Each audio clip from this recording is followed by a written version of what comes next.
Salve, salve, galerinha! Sejam bem-vindos para mais um vídeo do canal Área dos Animes.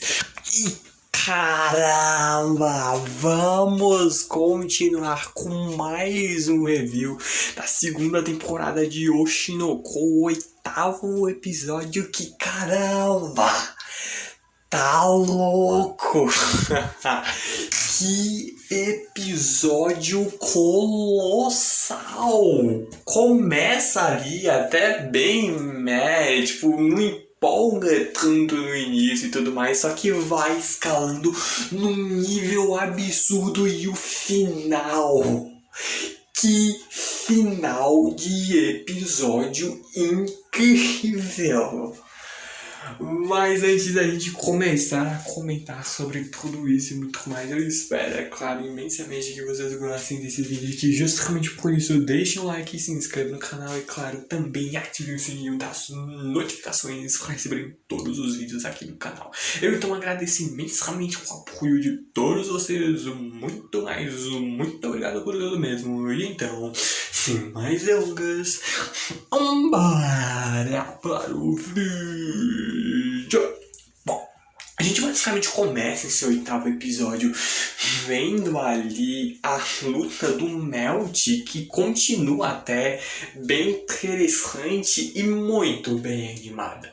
E muito bem detalhada também é uma outra coisa, o que me fez tirar muitos prints pra ter noção. Então vocês vão ver ali as imagens ao decorrer do vídeo, mas que episódio da hora! A gente vendo ali o Melt, que os movimentos dele melhoraram um pouco, mas ele ainda não é um ator gigantesco. Só que ele tenta aí compensar utilizando do seu maior artefato em meio a isso, seu maior artifício em meio a tudo isso, que é a emoção que ele consegue passar em tudo isso. Enquanto que a gente vê a Kana observando ali a atuação da Akane, que só brilha cada vez mais e mais. E a gente viu o episódio passado simplesmente cinema. E esse daqui também não para. A gente mesmo vendo o Himekawa aqui. Tem umas ceninhas engraçadas esse começo de episódio, onde ele ali tá todo maquiado e tudo mais, por conta de ter que se caracterizar como o personagem da peça, o Blade, e por conta disso ele não pode botar os óculos que ele usa, porque senão ele iria estragar a maquiagem. Só que ele quer ler o roteiro, mas ao mesmo tempo ele poderia simplesmente colocar lentes de contato.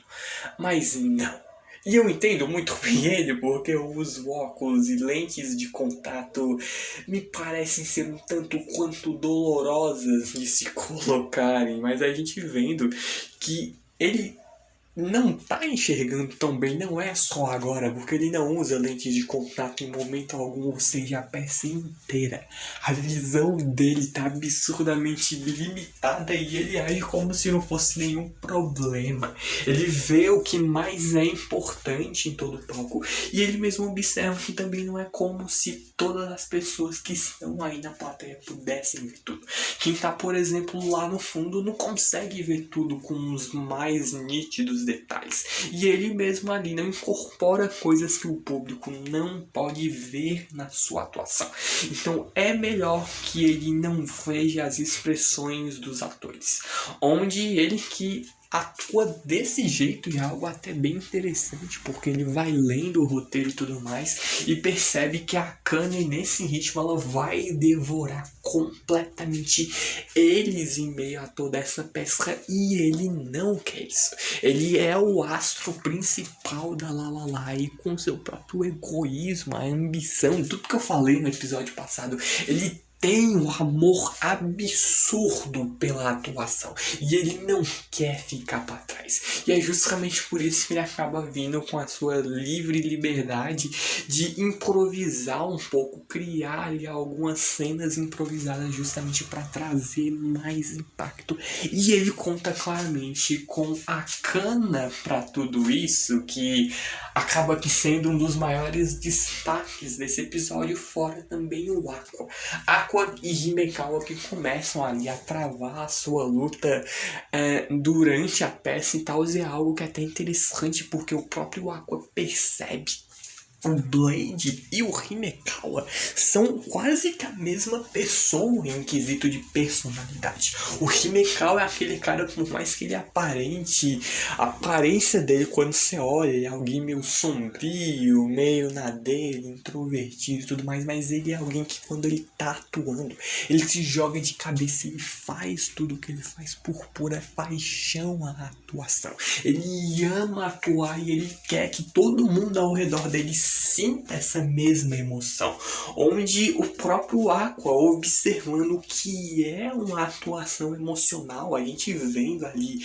como se o próprio Aqua fosse tingido pelas cores do Himekawa, onde o Aqua que basicamente se rende a tudo isso, ele não tem intenção alguma de, diante de um ator em nível superior, lutar ao mesmo nível dele, e ele simplesmente se deixa ser levado por tudo isso, com a atuação bem fria em comparação com a atuação emotiva do Himekawa, que cria ali um paralelo e uma contraposição até interessante, porque quanto mais o Himekawa faz uma atuação como se fosse uma chama ardente, mais a atuação gelada do Aqua se destaca.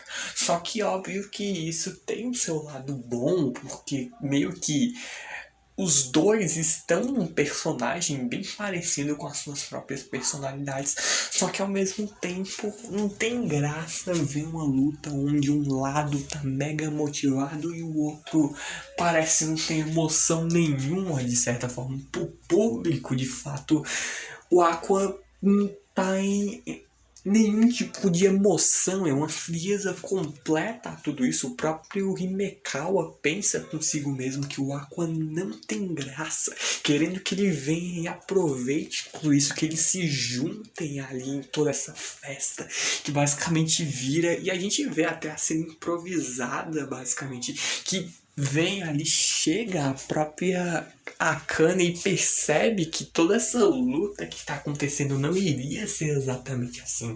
A própria Kana chega e tudo mais, e a Akane tenta então ajustar ali as coisas para se adaptar a toda essa improvisação. E ela chega tentando atacar a Kana, só que vem ali o Himekawa e tira ela do meio e começa a lutar contra a Kana, enquanto a Kana cai nos braços de quem? Do Aqua, o que deixa ela mega ali corada e tal. Só que o Aqua, ele simplesmente começa a aproveitar isso para simplesmente improvisar também. Ele é bom no que ele faz, ele puxando basicamente a Kana pro centro dos holofotes, porque a personagem que ela tá interpretando é alguém completamente maníaca e inocente por lutas. Ela é simplesmente aquela personagem de shonen que simplesmente luta porque ama lutar, tipo o Goku, por exemplo, de Dragon Ball, só que sendo uma mulher. Onde o próprio Aqua tentando puxar, trazer, realmente irritar ali ela e tudo mais, dizendo que em relação à personagem, que ela tá no campo de batalha, mas acaba sendo só um fardo, onde ela ali precisa da ajuda de um homem para fazer algo, então ela só tá atrapalhando em vez de estar ajudando. Ou seja, o próprio público começa a ficar empolgado, porque o Aqua vai ali tacando mais e mais fogo na lenha, ali colocando cada vez mais a Kana e a personagem dela contra a parede, para que ela venha e dê um boom em meio a tudo isso, e vire ali a cena mostrando que ela é capaz. E ele não tá fazendo isso sem querer, é de propósito. Ela mesmo percebe ali que em termos de posicionamento o Aqua acabou guiando ela pro centro do palco. Ele preparou tudo, completamente tudo no fim das contas para que ela ali ficasse no centro do palco, que o público inteiro focasse nela. E ele que é bem direto, ele não quer ser o protagonista, ele não atua por amor, e é o que a gente vê muito mais nesse episódio. A gente já sabia, mas é deixado ainda mais em destaque.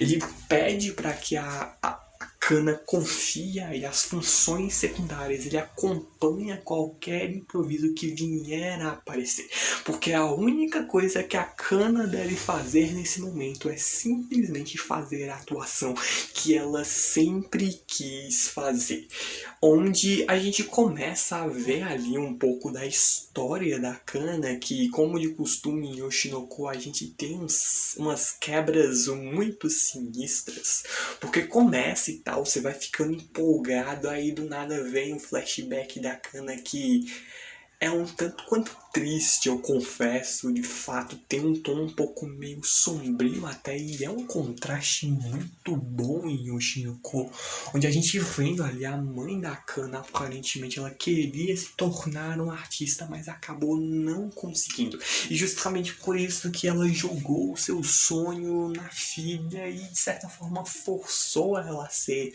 o que talvez a Kana nunca quisesse ter sido, ou se tornou simplesmente porque se ela fosse uma atriz de sucesso, ela iria ganhar o amor da mãe dela, que acabava só se aproveitando ali da fama da filha, para ir conhecer pessoas que ela sempre quis conhecer, pessoas famosas, ir para festas e tudo mais, e ali aquela alta sociedade em que os atores e tudo mais estão inseridos.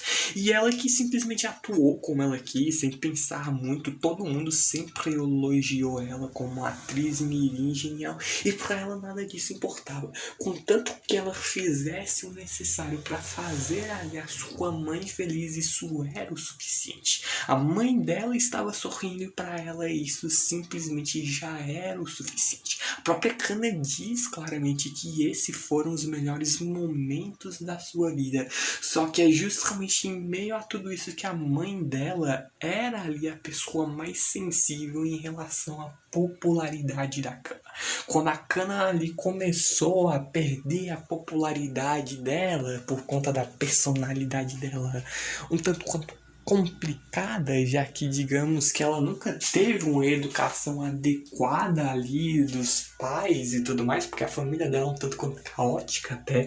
A mãe dela que começou a agir de umas maneiras um tanto quanto difíceis, ela sem se importar com a imagem que passava, ela começava ali a tentar fazer propaganda de tudo quanto é jeito da filha para colocarem ela em papel tal, ou para então aumentarem ali o tempo de tela nela em determinada cena, o que causava problemas no set. Já não bastasse ali a personalidade complicada da Kana, ainda acaba tendo a mãe da Kana que começa a complicar bastante as coisas.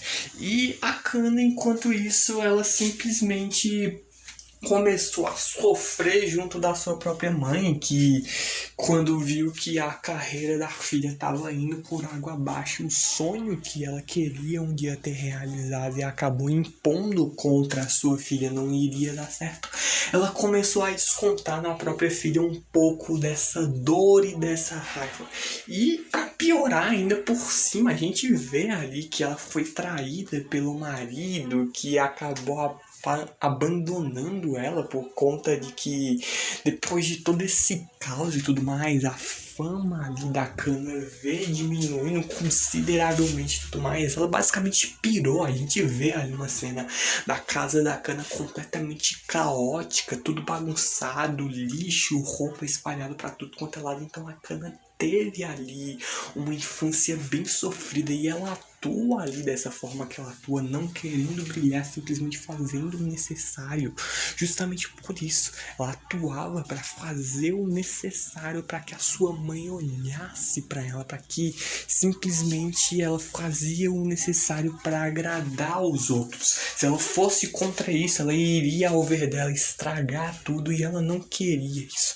Ela só queria ali, como qualquer criança, atenção, amor, afeto, carinho, e isso acaba sendo trazido até ela, até mesmo nos dias atuais. Onde a gente até vendo que ela não teve escolha se não sobreviver a tudo isso, que até justifica toda aquela discussão que tem entre ela e a Akana e pequenininhas e tudo mais, porque a Akana já estava completamente destruída em meio a tudo isso. Ela simplesmente desistiu de tentar fazer algo contra, porque se era o necessário para fazer a mãe dela feliz e se com isso ela conseguisse ali o afeto da mãe para ela, era bom o suficiente. Só que vem o próprio diretor e vem uma hora ali o diretor que teve lá naquele filme onde o Aqua e a Kana fizeram, e ele fala ali diretamente pra Kana, dizendo que ela não vai durar muito nessa indústria se ela não conseguir se dar bem com os outros ao seu redor. E isso que acabou ali meio que de uma forma ou de outra fazendo com que ela não desaparecesse da indústria, mas ao mesmo tempo ela perdeu o brilho que um dia ela já teve. Ela que se forçou a engolir todas as coisas desagradáveis. Para sobreviver na indústria, ela aprendeu a se alinhar com a atuação dos outros e observava todo mundo se divertindo com a atuação, que para ela já não era algo mais tão divertido, e ela simplesmente se contentava em se divertir vendo os outros ali atuarem. Ela simplesmente desistiu de toda essa atuação emotiva, de se jogar, de simplesmente não ligar para a opinião alheia por conta de todos esses traumas de infância, onde no fim das contas, se fosse para deixar ali todo mundo feliz, tanto os adultos quanto a sua mãe, ela estava disposta a fazer tudo isso, tudo bem para ela não ser mais a estrela. Só que a gente vê que alguém ali não está satisfeito com isso. Na verdade, a gente viu já a Kami no episódio passado querendo trazer cada vez mais aquela antiga Kana que amava atuar, aquela atuação mega emotiva de volta, e também agora o Aqua. O Aqua que não liga de tomar esse lugar da Kana, ele não tem problema nenhum em simplesmente ser um personagem secundário. Se for para fazer a Kana voltar a brilhar, ele está disposto a isso. Porque como ele deixa bem claro, a atuação para ele é apenas uma forma de vingar a morte da sua mãe. E é justamente até isso onde ele mesmo vem e tudo mais, achando que causaria problemas por começar a improvisar, por começar a se soltar. Só que é isso que o público quer. Eles querem ver ela se soltando, de fato entrando completamente no personagem, ao ponto que realmente ela se divirta. E o Aqua também quer ver isso. Ele também quer ver ela atuando do jeito que quiser. E a cena é como se literalmente ela estivesse brilhando. Ela parte com tudo pra cima do Aqua, onde não só bastasse isso, sempre tem esses recursos visuais em questão aos olhos de estrela. Que bom!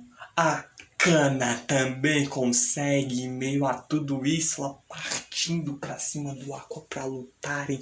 É uma cena muito boa, onde ela que se solta de fato, a transição das estrelas vindo ali até ela, ao redor dela, como se ela, em meio a todo esse palco, fosse a estrela principal e todos ao seu redor estivessem apenas orbitando ao redor dela. E a gente mesmo vendo o próprio produtor ali que tava lá ligado ao dorama de Squid Today e tudo mais, que até acabou meio que dando o nome da Kana para toda a peça de Tokyo Play, e só tinha aí utilizado a Kana devido à praticidade dela como performer, mas ele não esperava que o brilho dela nunca havia se apagado, o que faz não só ele, como geral na plateia se surpreender vendo que ela enfim se libertou, ela está se divertindo, e a reação da Kana é a melhor, porque a própria Kana ali querendo atuar com aquele pensamento, olhem mais pra mim, a própria Kana ali olha, abre os olhos, a boca e tal, tipo, Kana-chan e tal, a Kana que ela sempre quis enfrentar, que ela sempre quis ali derrotar, estar ao lado, a Kana que ela sempre admirou. A cena é muito fofinha no fim das contas, só que enquanto isso a gente vendo ela de fato se tornar ali a estrela principal do palco, o Aqua acaba ali perdendo completamente o seu destaque. Ele que não tem o brilho de estrelas que, por exemplo, Himekawa, a Akane ou até mesmo a Kana tem.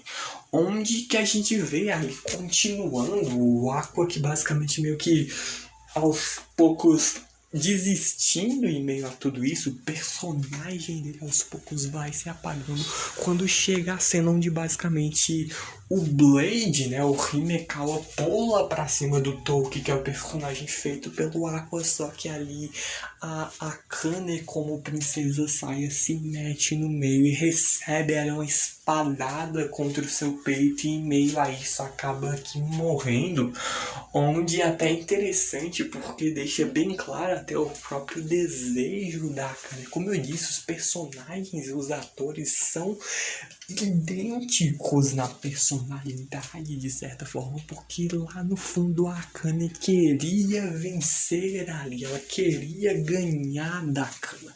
A Kana que ela sempre quis lutar, estar de volta, mas ela não teve chance alguma em meio a tudo isso. Não porque ela perdeu, mas porque o roteiro forçou isso. Então seria muito interessante ver uma disputa das duas no ápice e tudo mais. Mas a gente vendo a cena da morte ali da princesa Saia, que é basicamente a personagem que a Akane faz, ela caída no chão e tudo mais. E o Blade ali, o Himekawa como Blade ainda querendo incentivar o Aqua a lutar, porque no fim das contas os dois personagens são idênticos. Eles estão ali com toda essa frieza e tudo mais, mas no fundo eles guardam um ódio, um desejo agora nesse momento de vingança absurdo. Óbvio que são ali por pessoas diferentes, contextos diferentes, mas deu pra entender a ideia. E é justamente isso que o Himekawa quer do Aqua, que ele se entregue à atuação e se divirta. Só que, bom, no fim das contas a gente vê que atuar para muitos atores é algo divertido. Só que pro Aqua, como o próprio diretor ali lá que ajudou o Aqua e ajuda até com o treinamento dele agora ver, quanto mais o Aqua vê ali toda essa diversão da atuação, mais acaba sendo sofrido para ele. Onde a própria Akane até tenta ali com todos os conhecimentos de psicologia que a gente viu que ela aprendeu psicologia para tentar entender a mente da Kana e ajudar ela, acaba sendo útil para também tentar ajudar o Aqua, onde transtorno de pânico não é uma condição tão incomum assim, e a maneira de lidar com isso é saber ali o que desencadeia ali o pânico da pessoa, ou seja, em outras palavras, o gatilho do Aqua, o que seria esse gatilho que faz ele entrar em pânico. Quando a gente até vê o próprio diretor ali ter uma certa noção do que seja, porque tem um momento da atuação em que o Aqua se envolve completamente na performance e acaba se divertindo ao atuar. E é geralmente nessas vezes que ele tem um ataque de pânico, onde ele é incapaz de curtir a atuação, porque no fim das contas ele se sente culpado. Ele se sente culpado pela morte da Ai, que ele nunca conseguiu proteger. Ele culpa-se a isso, porque era a pessoa que ele mais amava e ele viu morrer diante dos seus olhos. Então é um peso absurdo para ele. E ele continua com esse trauma, ele coloca-se cada vez mais nessa situação de que no fim das contas ele faz o que faz. A atuação para ele é só ali algo que ele faz pelo puro desejo de vingança. E é justamente esse o gatilho dele. Ele se culpa por não ter conseguido salvar a Ai, como punição. Ele não se permite ser feliz fazendo algo que de certa forma ele lá no fundo realmente ama. Então ele meio que se pune, querendo ou não, e não se permite ser feliz. E no fim das contas, ele ali, o próprio diretor, tenta ajudar e dar apoio ao Ako, dizendo que ele poderia simplesmente se afastar da atuação por um tempo para focar no tratamento dele, terapia e tudo mais, mas o Aqua não quer isso. O único propósito de viver dele nesse momento é vingar a Ai. Ele não aceita fazer nada além disso. Tudo o que ele faz é destinado a esse propósito. E até me vem a pergunta de o que é que vai acontecer quando ele finalizar toda essa vingança dele. O que é que vai acontecer depois da vingança dele, se em algum momento ele conseguir, o que eu espero que aconteça em algum momento, ainda mais se eu não me engano já foi confirmado recentemente que o mangá de Oshinoko entrou no arco final. Então, se não aconteceu ainda, ou ainda deva acontecer logo, então realmente você fica empolgado. Mas e depois? Porque realmente o que é que vai ser da vida dele depois disso, que é algo que, bom, ele nesse momento não pensa. E o próprio diretor vê que se ele não consegue se divertir atuando, ele só tem um único caminho, que é o mais doloroso e sofrido de todos. É simplesmente fazer da atuação algo doloroso, algo com o qual ele entra em total desespero e se entregue ao mais profundo do seu ódio. E é aí que entra o final do episódio. A trilha sonora cresce, o Aqua vendo ali a Akane em meio a toda essa atuação morta e se lembra ali da cena em que a Ai morreu diante dos seus olhos e ele simplesmente explode de raiva. Ele vem na cena colossal, fluida pra caramba, a estrela que fica no olho dele ficando completamente negra. Ele que vai seguir o caminho oposto de qualquer outro ator. Ele vai fazer ali da atuação um verdadeiro sofrimento, enquanto ele vai ali partir com tudo pra cima de quem quer que o atrapalhe na sua jornada de vingança. Ele vai seguir aí nesse pensamento de que atuar é algo doloroso e difícil como punição, como penitência de ele nunca ter conseguido salvar a pessoa que ele mais amou. Ele vai continuar com isso até o dia de ele vingar a morte da Ai, matando ou punindo de qualquer forma que seja o assassino da sua mãe. E ele se entrega completamente a isso no modo berserker. Ele mesmo ali acaba até trazendo o Himekawa ali junto em meio a toda essa empolgação. Só que enquanto o Himekawa tá aí seguido por diversão e alegria em atuar, o Aqua é por pura dor e ódio. Ele quer que todo mundo saia do seu caminho. Ele vai derrotar todas as pessoas ao seu redor e alcançar o reconhecimento máximo na indústria do entretenimento, para encontrar a pessoa que matou a sua mãe e vingar com as suas próprias mãos a morte da sua mãe. E ele não liga para o que vem a acontecer consigo mesmo nesse momento, porque para ele atuar não passa de vingança. E simplesmente termina assim. A trilha sonora eleva-se à enésima potência.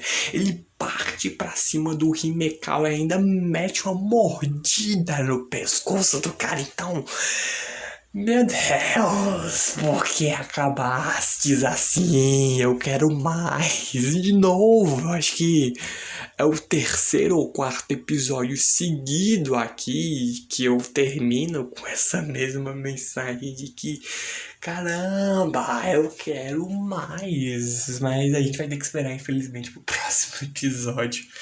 Que bom. Esse foi o 8º, só faltam mais 4, então é meio triste isso, porque logo a temporada vai acabar e tá tão bom. Sério, tá tão bom, o Shinoko é tão bom, realmente vai ficar aquela tristeza, mas que demore quanto tempo for necessário para uma terceira temporada, que é quase que confirmado, porque já tem material o suficiente, é um baita de um sucesso. Óbvio que deva demorar, eu espero que demore pra gente ter uma adaptação premium que nem essa, uma adaptação num nível absurdo. Eu não tenho problema nenhum ali. Enquanto tempo quer que demore, eu vou esperar porque eu quero ver algo nesse mesmo nível. Só que a gente continua ali a comentar sobre tudo isso e muito mais de Oshinoko apenas nos próximos vídeos, são cenas para os próximos capítulos, porque eu já vou me despedindo, é claro, de todos vocês. Eu espero imensamente que vocês tenham gostado desse vídeo, que justamente por isso deixe um like, se inscreva no canal e claro, também ative o sininho das notificações para receberem todos os vídeos aqui do canal. Eu então agradeço imensamente o apoio de todos vocês, muito obrigado por tudo mesmo. Então, falou, valeu. E eu fui.